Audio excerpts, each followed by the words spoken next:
How to change ringtone for one person on Android phone. Hey everybody, welcome back to our YouTube channel. In today's video, you will learn how you can add a specific ringtone for a person in your contact list.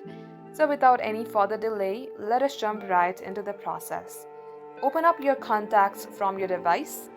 Now go ahead and tap on any contacts that you would like to do so. Then you will see more option on your bottom right. Tap onto it and tap on change ringtone/vibrations. Then tap on ringtone. It will show you all of the songs that you have in your device. Choose any one of them.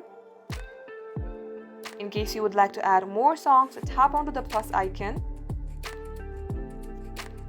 And once you do so, go back. And you will also see the ringtone name that says Dreamscape, and that is how you can do it. Thank you for watching the video till the very end. In case it had helped you in any ways, then do like and subscribe. We hope to be back soon with more tutorials like this. In the meantime, stay updated.